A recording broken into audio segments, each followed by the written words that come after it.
আমরা গোপন সংবাদের ভিত্তিতে জানতে পারি যে গাংনী থানাধীন কাজীপুর ইউনিয়নে সাহেবনগর বাজারে অধিক মূল্যে জ্বালানি তেল ডিজেল ক্রয় বিক্রয় হচ্ছে।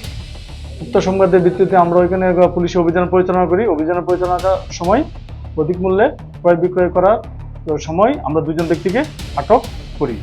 তাদের কাগজপত্র এবং অন্যান্য লাইসেন্স যাচাই বাছাই করে মামলা শেষে তাদেরকে বিজ্ঞ আদালতে সোপর্দ করি।